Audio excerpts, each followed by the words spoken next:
오늘 이 시간 우리에게 주시는 하나님의 말씀을 함께 보도록 하겠습니다. 주시는 말씀 마가복음 14장 3절에서 9절까지의 말씀입니다. 마가복음 14장 3절에서 9절까지의 말씀을 우리 한 절씩 교독하도록 하겠습니다. 우리 3절의 말씀 제가 먼저 읽겠습니다. 함께 교독하겠습니다. 예수께서 베다니 문둥이 시몬의 집에서 식사하실 때에 한 여자가 매우 값진 향유 곧 순전한 나드 한 옥합을 가지고 와서 그 옥합을 깨뜨리고 예수의 머리에 부으니 어떤 사람들이 분내어 서로 말하되 무슨 의사로 이 향유를 허비하였는가.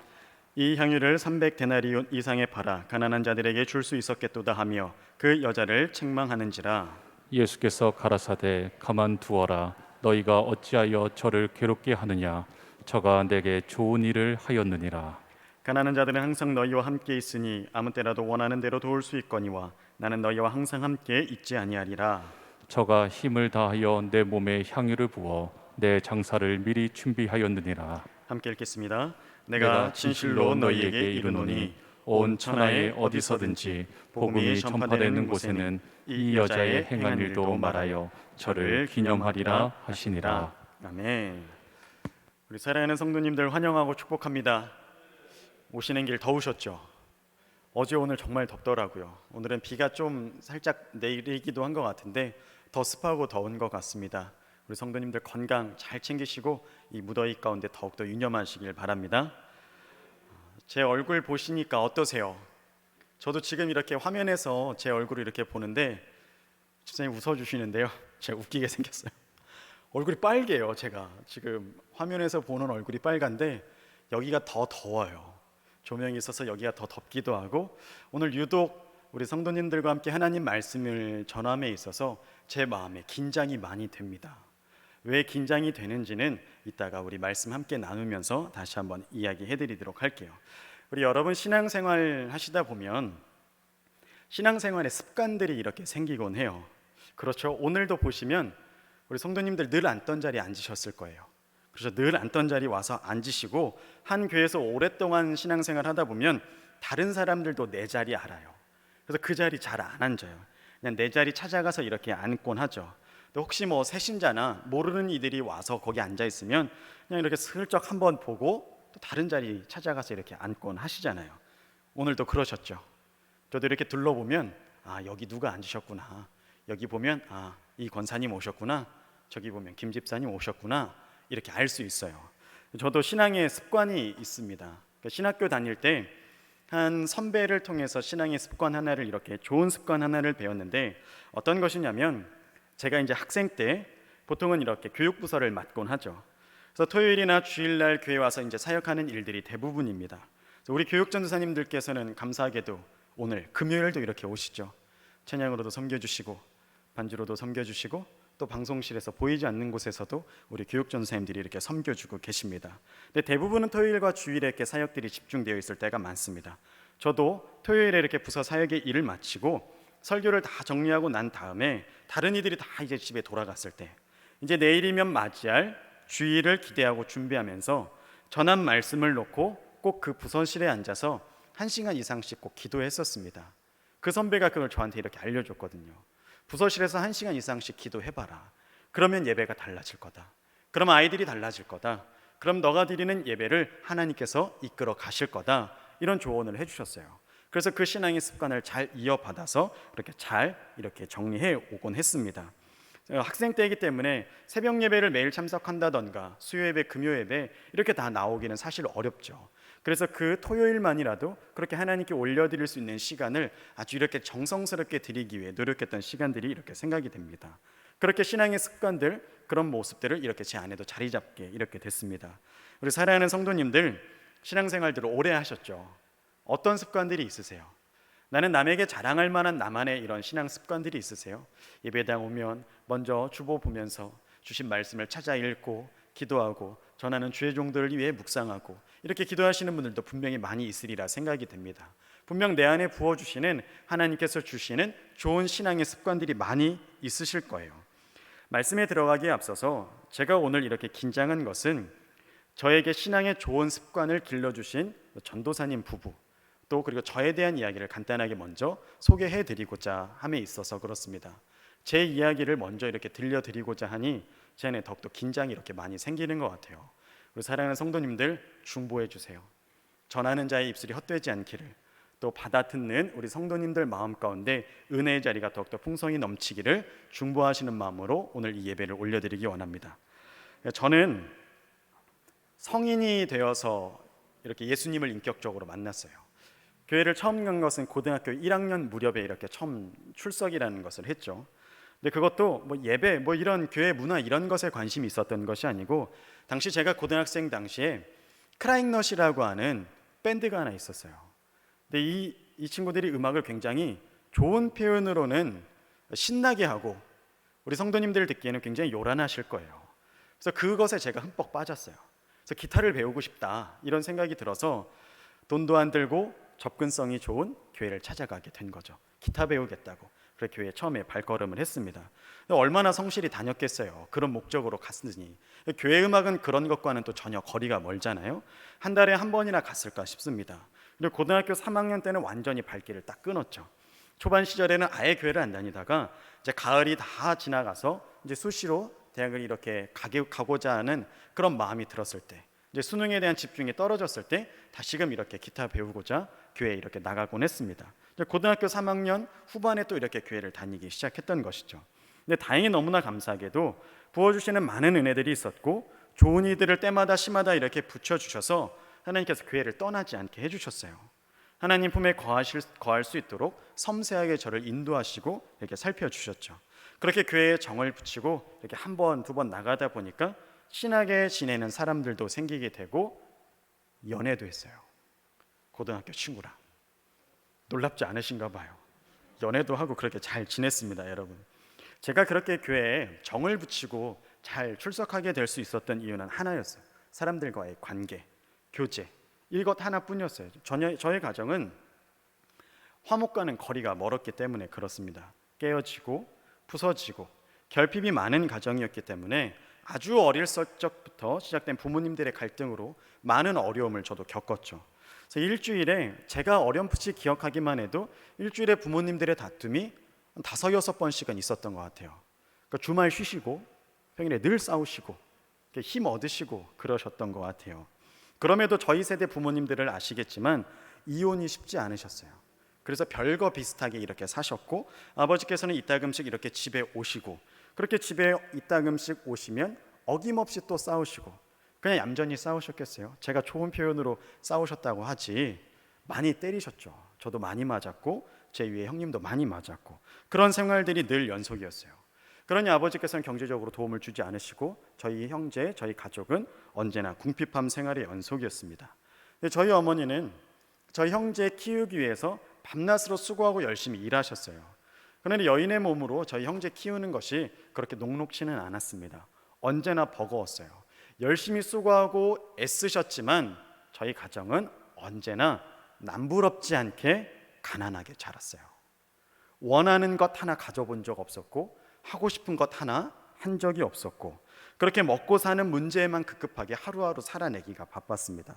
어머니 생존의 문제만으로도 버거우셔서 저희를 돌보거나 사랑을 이렇게 전하시거나 하는 일에는 굉장히 어려우셨어요.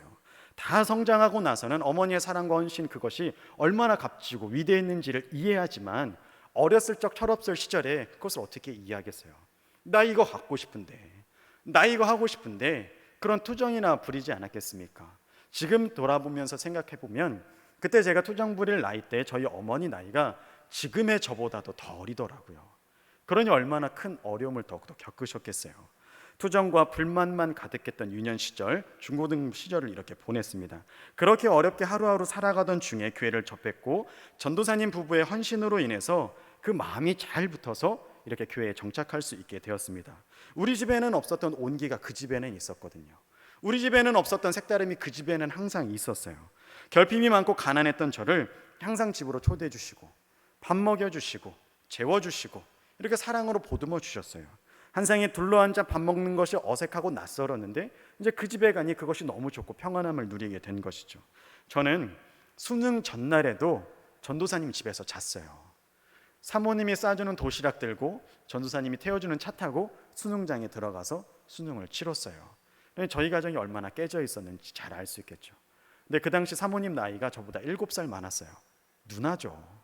근데 사모님 하면서 그렇게 또 저는 어머니처럼 이렇게 따랐었습니다. 그렇게 전도사님 부부는 그해 크리스마스까지 사역하시고 다른 교회에 이제 청빙 받아서 가셨어요. 저는 이제 시간이 흘러서 이제 대학생이 되었고요. 이제 신입생이 되어서 이제 한 달 정도 학교 생활을 했을까요? 어느 날 아버지께서 또 이렇게 갑작스럽게 집을 찾아오셨어요. 아니나 다를까 당연히 또 다툼이 일었죠. 이제 그때 저희 형은 군대에 가 있었고, 형이 군대에 가기 전에 저한테 딱 한마디 하더라고요. 아버지라고도 저희는 부르지 않았죠. 그렇게 부르기 참 어려웠고요. 근데 제가 좋게 표현하겠습니다.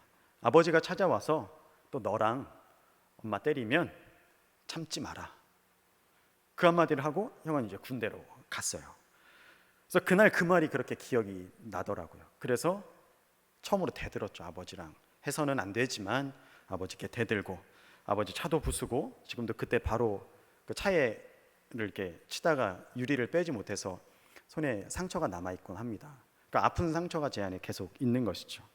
그래서 그렇게 이제 차를 부수고 아버지랑 싸우고 이렇게 집을 나와서 정처 없이 이제 떠돌아야 되는데, 집에 홀로 남겨진 어머니가 걱정이 되어서 이제 경찰서에 신고를 하고, 경찰이 이제 집으로 들어가는 거 보고 이제 저는 그 길로 집을 나왔어요.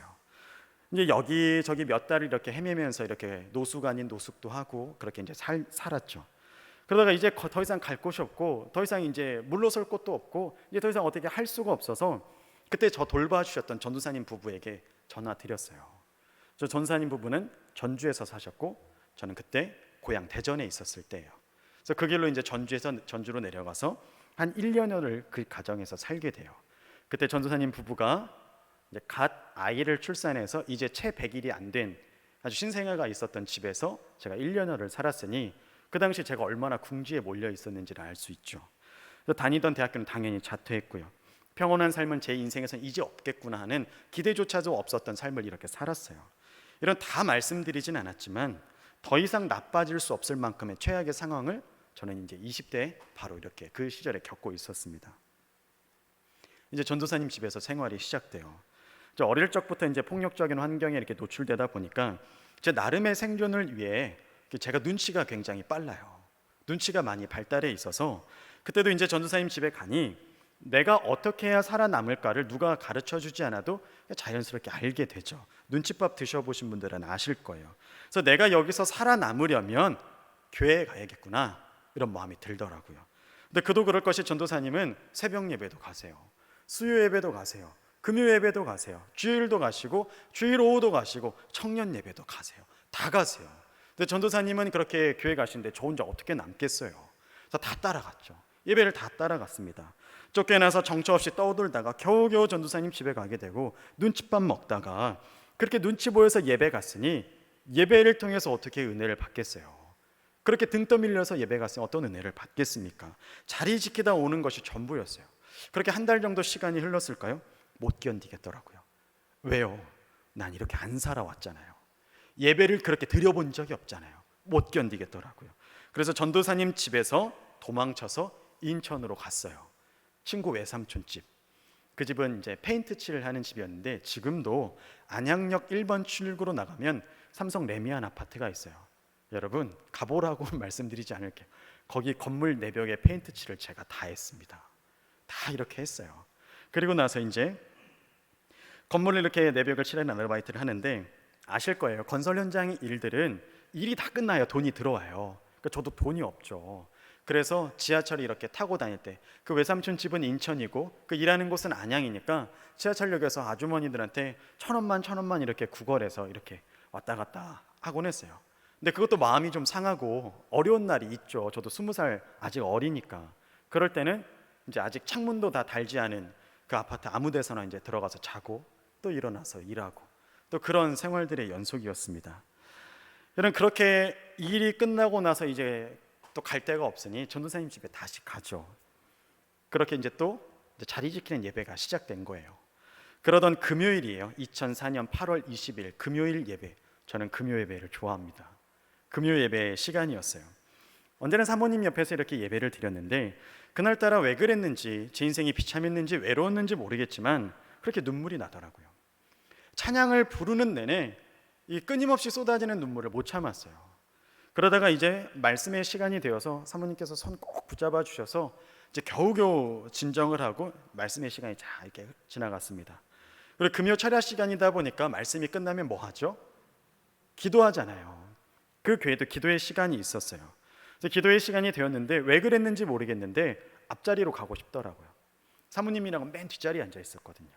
그래서 앞에서 세 번째 자리에 와서 그 교회가 이제 온통 이렇게 거뭇게 이렇게 조명을 다 끄고 십자가 가운데 십자가 하나만 이렇게 있는데 위에 아래서 위로서는 이렇게 하얀 불빛만 이렇게 남아 있었어요.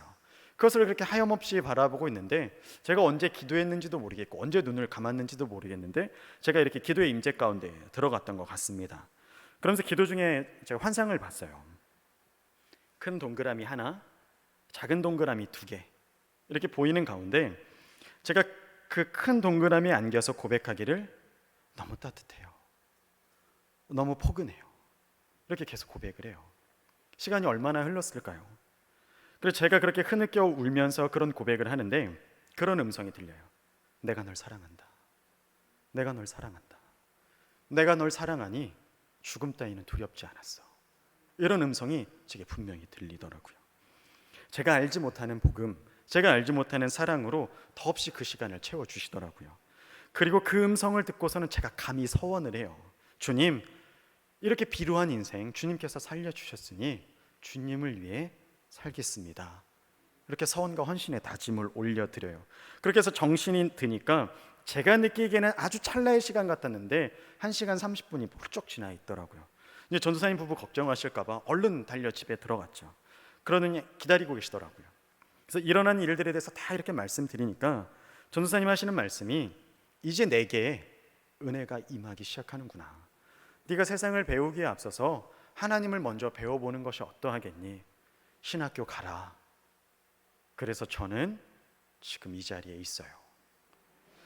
사랑하는 여러분, 하나님 만난 환상과 체험이 제게는 더없이 소중하고 귀하죠. 지금도 제 신앙생활을 이끌어가는 원동력이 됩니다. 그러나 여러분, 제가 환상과 체험했다고 여러분들께 자랑하려고 이 말씀 드리는 거 아니에요. 그러려고 했으면 제 인생의 우여곡절을 아주 장황하게 풀었겠죠. 아주 추각해서 짧게 이렇게 드리는 것은 여러분들께서 더 주목하셨으면 하는 것이 있기 때문에 그래요. 그것은 무엇이냐면 여러분, 평소의 삶이에요. 평소의 습관이에요. 여러분, 하나님의 은혜를 체험하는 평소의 습관과 평소의 삶이 우리 안에 있다는 겁니다.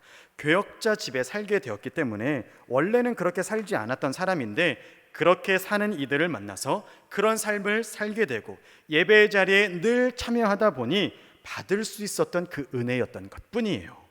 여러분, 억지로 끌려가서 드렸던 이 예배임에도 불구하고 하나님 이렇게 은혜를 주실 만하면 얼마든지 채울 수 있다는 겁니다. 사랑하는 여러분, 간혹 내 인생을 바뀔 만한 그런 사건들을 만나곤 합니다. 그것은 어떠한 특별한 계기를 통해서도 만나곤 하지만 그저 내가 살아가던 삶, 늘 하던 습관, 어제도 했고 오늘도 했고 내일도 할 그런 행동들로 인해 만나기도 해요. 제가 하나님께서 이끄시는 좋은 인연들을 통해서 늘 예배 자리에 참석하게 되어서 그 은혜를 만날 수 있었던 것처럼, 그러므로 인해 제 인생이 완전히 뒤바뀔 수 있었던 것처럼 우리의 삶도 매일매일 내가 살아왔던 습관, 행동, 성품, 이러한 것들로 인해 내 삶의 큰 변화를 맞이할 수도 있다는 겁니다. 오늘 성경 말씀에 들어가 보도록 할게요. 베다니에 있는 나병 환자 시몬의 집에서 식사하실 때 한 여인이 주님의 발 앞에 나와서 값비싼 향유를 깨뜨립니다. 다들 잘 아시는 말씀이죠. 함께 나눈 말씀 마가복음에서 보면 이 여인이 누군지는 밝히고 있지 않습니다. 그렇지만 요한복음의 동일한 사건을 다루는데 이 여인을 누구라고 이야기하냐면 마리아라고 얘기해요. 어떤 사람들은 이 마리아를 막달라 마리아라고도 이야기합니다. 주님께서 그 병을 고쳐주셔서 너무 감사해서 주님께 나와 이 향유 옥합을 깨뜨렸다, 이렇게 해석하시는 분들도 있어요. 그러나 문맥을 살펴보면 요한복음에서 전하는 이야기를 보면 이 마리아는 막달라 마리아라고 생각하기보다는 예수님께서 죽은 자 가운데서 일으키신 나사로의 여동생 마리아라고 생각하는 것이 더 옳을 것입니다. 마리아가 이 향유 옥합을 깨뜨린 것도 예수님께서 자신의 오빠 나사로를 죽음에서 일으키신 바로 그 사건 다음에 이렇게 나타나고요. 오늘 문둥병자 그 시몬의 집이 어디에 있었냐고 말하냐면 베다니에 있었다라고 얘기해요. 베다니가 어디예요? 나사로, 마르다, 마리아의 집이 바로 이 베다니에 있지 않습니까? 그러니 이 마리아는 나사로의 여동생 마리아로 보는 것이 더 옳을 것입니다. 어쨌든 이 마리아가 했던 이 행동이 일반적이지는 않아요. 그 향유가 얼마나 비쌌는지 오늘 말씀에서는 노동자의 1년 정도 되는 품값이라고 이야기를 합니다. 어마하게 비싼 거죠. 어림잡아도 수천만 원은 좋게 넘는 그런 향유였을 것입니다. 근데 그것을 예수님의 발치에 부었다니 결코 상식적인 일은 아님에 분명합니다. 특별한 일이죠. 근데 마리아가 갑자기 은혜를 너무 크게 받아서 이런 특별한 일을 예수님 앞에 했을까요? 여러분들 한번 잘 생각해 보세요. 예수님 누군지도 모르는데, 예수님 말씀에 관심도 없었는데 문둥병자 시몬의 집 그 앞을 지나다가 예수님 하시는 말씀이 귀에 들리고 그 말씀이 갑자기 너무나 은혜로워서 가만히 있을 수 없어서 값비싼 향유 옥합을 가지고 와서 마음의 감격이 넘쳐서 이렇게 깨뜨렸을까요?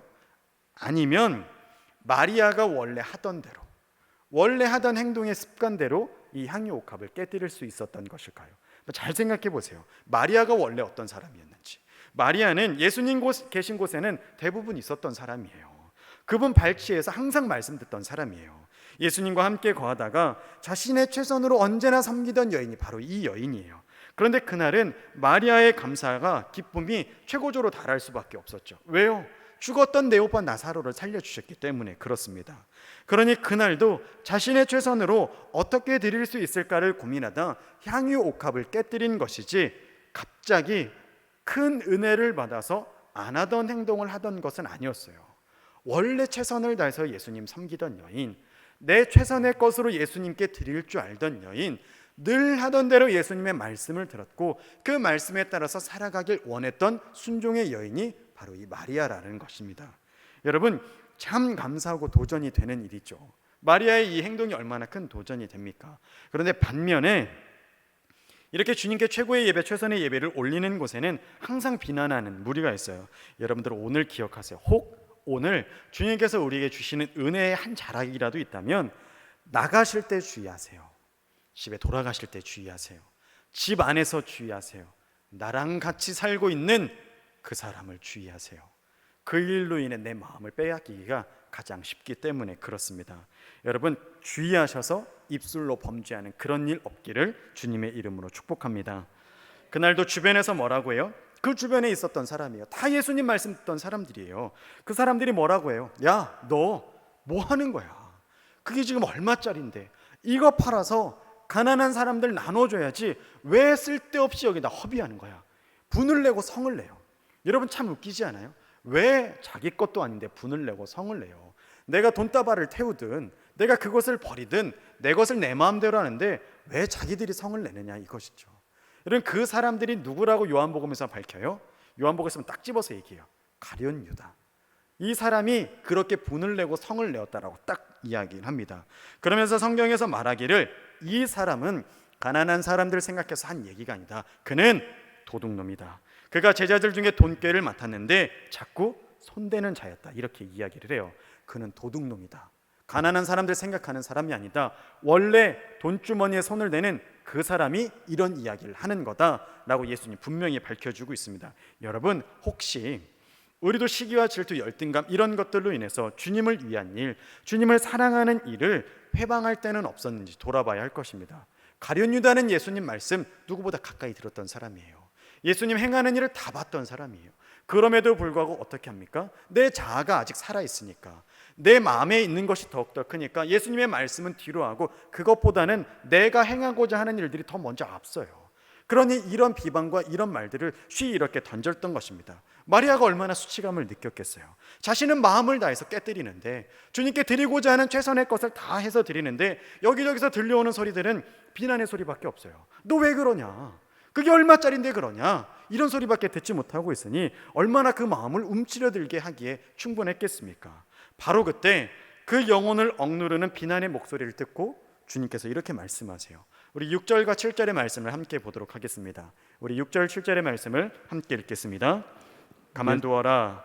너희가 어찌하여 저를 괴롭게 하느냐? 저가 내게 좋은 일을 하였느니라. 가난한 자들은 항상 너희와 함께 있으니 아무 때라도 원하는 대로 도울 수 있거니와 나는 너희와 항상 함께 있지 아니하리라. 아멘. 이제 예수님 며칠 있으면 십자가 지실 것이고 곧 떠날 거라는 말씀을 하신 거예요. 가난한 자들은 항상 함께 있지만 나의 때 얼마 남지 않았다. 이 여인은 힘을 다하여 내 장례 준비했다. 이렇게 말씀하고 있는 거예요. 여러분, 놀라운 이야기죠. 마리아가 한 행동이 주님의 장례를 예비했다라고 말씀하고 있어요. 마리아가 정말 그렇게 기쁜 뜻이 있었을까요? 나는 주님의 장례를 예비하는 거야. 내가 이 향유 옥합을 깨뜨려서 주님의 장례를 예비해야지. 이런 생각에 조금이라도 마리아에게 있었을까요? 전혀 없었을 거예요. 아, 이제 예수님 돌아가시는구나. 며칠 있으면 예수님 십자가에 달려 돌아가시는구나. 이제 내가 값비싼 향유를 깨뜨려서 주님의 장례를 예비해야지. 이런 마음이 어디 들었겠어요. 그냥 그날도 주님 사랑했었던 거예요.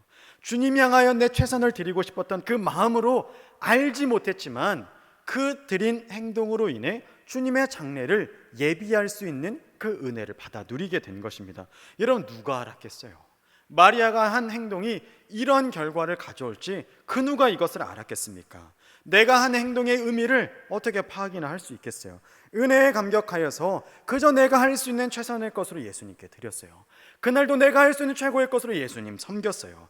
그랬을 뿐인데 그 마리아의 행위가 얼마나 귀하고 놀라운 것이었는지 예수님의 장례를 준비했다라고 이야기를 해요. 여러분, 주님께서 주시는 복이 여기서 끝나나요? 그렇지 않아요. 그 뒤에 이어서 어떻게 말씀하세요? 9절의 말씀도 우리가 함께 읽어보도록 하겠습니다. 9절의 말씀 함께 읽겠습니다. 내가 진실로 너희에게 이르노니 온 천하에 어디서든지 복음이 전파되는 곳에는 이 여자의 행한 일도 말하여 저를 기념하리라 하시니라. 아멘. 여러분, 부럽지 않으세요? 이거 얼마나 놀라운 축복이에요. 그날도 원래 하던 대로 마음 다해서 주님께 드렸어요. 그날도 순종해서 했을 뿐이에요. 그런데 그것이, 그 삶이 주님 앞에 너무나 영화로운 것이 되었다는 것이죠. 여러분, 너무나 놀랍죠. 마리아가 신분이 뛰어난 사람이었어요? 배운 게 많았어요? 가진 게 많았어요? 그렇지 않았어요. 평범한 여인이었어요. 그저 예수님 사랑했던 여인이었어요. 예수님 늘 따라가며 말씀 듣기를 즐겨했고 순종하고자 자신의 최선의 것을 언제나 드렸던 그저 예수님 사랑했던 여인에 불과했어요. 그런데 그 복을 어떻게 더해주세요? 이후에 복음이 전해지는 곳에는 이 여인도 거론될 거래요. 이 여인의 이야기도 언제나 전해질 거라고 이렇게 말씀하고 있어요. 이 얼마나 놀라운 복을 함께 누릴 수 있습니까? 이 얼마나 큰 은총을 마리아가 받아 누리게 된 것입니까? 하나님을 예배하는 이 습관과 순종에 있어서 마리아가 최선의 것을 드렸을 때 하나님께서 그의 삶을 얼마나 영원롭게 끌고 가시는지, 그의 삶을 얼마나 놀랍게 복되게 하시는지를 이렇게 말씀하고 있는 거예요. 우리 성경에서 마리아만 이런 일을 겪을까요? 아니요, 수도 없이 많아요. 그 중에 대표적인 사람 한 사람만 보겠습니다. 다니엘이 꼭 그렇습니다. 예배하는 습관과 순종에 있어서는 다니엘을 결코 빼놓을 수가 없어요. 다니엘이 어떤 사람입니까? 타국에 포로로 끌려가서까지 하나님께 절하고 예배하고 기도하고 섬겼던 사람이 바로 다니엘이에요. 성전을 향해 정해진 시간에 하루 3번 창을 열고 기도했던 사람이에요. 사람들 다 볼 수 있어요. 창을 열고 기도하니 다니엘 기도하는 사람이다, 누구나 다 할 수 있어요. 그러니 어떤 공격을 받습니까? 대적들에게 어떤 공격을 받아요? 다니엘이 기도하는 것을 알고 있으니 왕에게 가서 꼬셔요. 왕이시여, 이제 30일 동안 왕을 제외한 누구에게라도 절하는 자가 있다면 그를 사자굴에 던지는 그런 조서, 법령을 제정하도록 합시다. 왕이 들으니 이게 듣기에 좋거든요. 그러니 그 법령에 도장을, 인을 꽉 찍어요. 그러니 이거 누가 걸립니까? 다니엘이 걸려요. 다니엘은 고위직이었어요. 몰랐을까요? 알았죠. 그런데 어떻게 해요? 예배 드려요.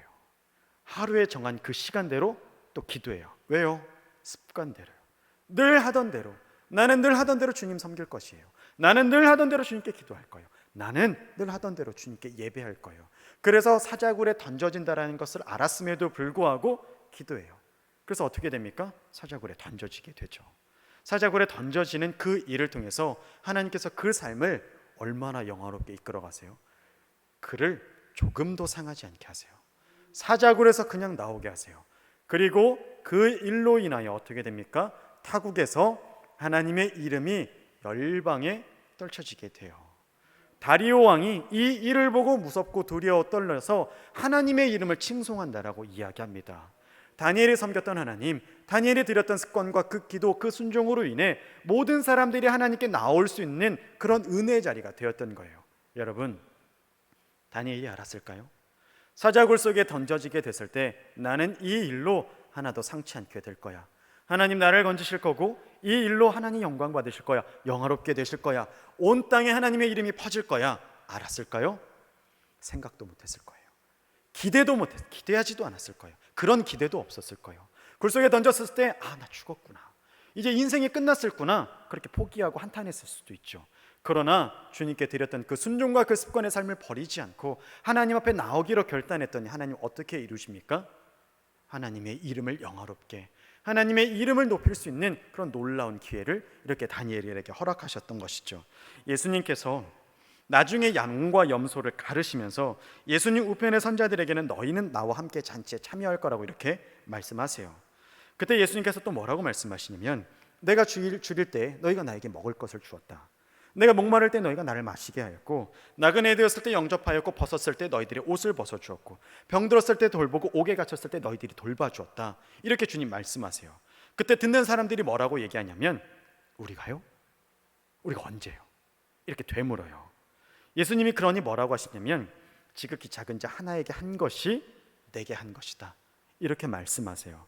여러분 이들이 어느 날 갑자기 마음에 감동이 와서 나의 삶에는 그랬던 적이 없었는데 갑자기 그렇게 드린 것을 주님이 그날 우연히 보신 것일까요? 아니에요. 항상 그랬던 사람인들임에 분명해요. 왜 그렇습니까? 우린 특별한 일은 기억해요. 근데 이 사람들 주님께서 물으셨을 때 기억도 못해요. 헐벗은 자들에게 했던 일을 기억 못해요. 줄인 자들에게 했던 일들을 기억 못해요. 목마른 자들에게 했던 일을 기억 못해요. 돌봐줬던 일들을 이들은 기억 못해요. 주님께서 작은 자 하나에게 한 것이 내게 한 일이다 했을 때 그 말 우리가요? 언제요? 이렇게 되묻는 것은 그들에게는 이 일이 더 이상 특별한 일이 아니었기 때문에 항상 하던 일이었기 때문에 기억하지 못해요. 기억하지 못하는 그 일들을 오늘도 습관처럼 했을 것이고 늘 하던 대로 하나님 앞에 하던 대로 했었던 그것을 주님께서 보시고 주님께서 기억하신다라는 거예요. 여러분 이들의 중심에는 어떤 기대도 없었어요. 계획도 없었어요. 그저 작은 순종, 작은 사랑으로 하나님 앞에 마음을 드렸을 뿐이에요. 이렇게 하면 대박 날 거야. 이렇게 하면 어떻게 될 거야 하는 기대에 조금도 없었어요. 여러분 우리는 오늘 하루의 값어치를 잘 알지 못해요. 내가 하나님 앞에 드리는 작은 헌신의 무게를 우리는 조금도 알지 못해요. 얼마만큼의 무게를 가지는지 알지 못해요. 그러니 어떻게 해요? 하다가 말아요. 지치고 힘들면 포기하고 불평하기도 하죠. 우리의 말 한마디가, 우리의 선택 하나가 우리의 삶을 좌우한다면 우리는 결코 오늘 하루를 헛되게 보내지 않을 거예요.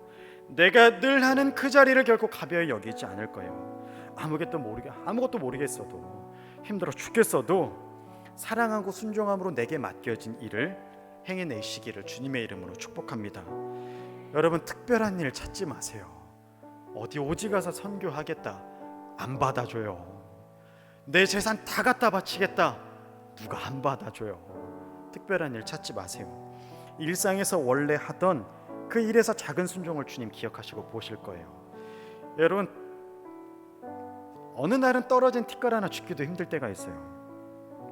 걸레질 한번 하는 것도 참 어렵죠. 굉장히 힘들고 내가 늘 하던 습관의 일인데도 정말 괴롭고 안 했으면 좋겠고 몸 아프고 힘들 때가 참 많이 있어요.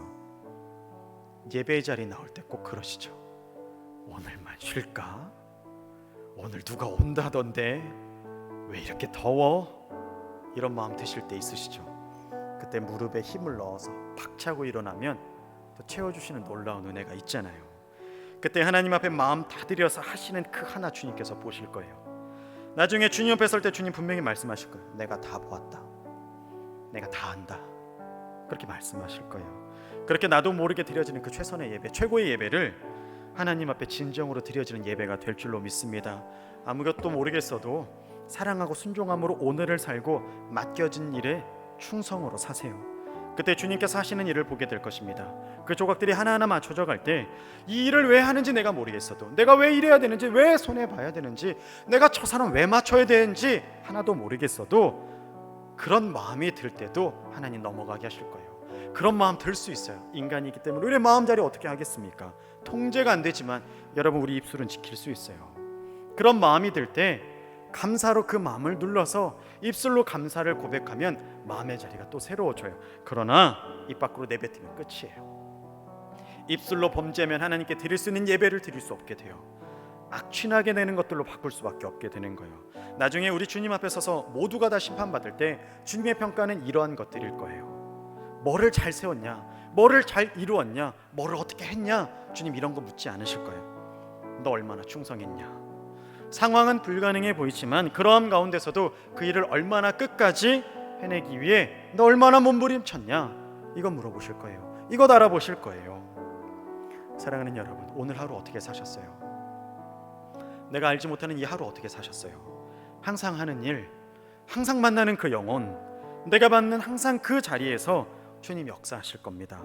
마리아가 부지중해했던 그 일을 통해서 주님의 장례를 예비할 수 있게 된 것처럼 오늘 우리가 드리는 작은 헌신, 순종, 감사, 섬김, 충성이 하나님을 영화롭게 하는 예배가 될 것임을 우리가 믿고 나아갑니다. 사랑하는 여러분, 복음 전해지는 곳마다 마리아 이야기 전해진다고 하죠. 그렇던 것처럼 우리의 삶 또한 주님께서 영화롭게 이끌어 가실 겁니다. 예상치 않은 자리에서, 생각지 않고 기대하지 않았던 그 자리, 그 일상에서 주님께서 받으실 거예요. 여러분, 입술을 지키세요. 마음을 지키세요.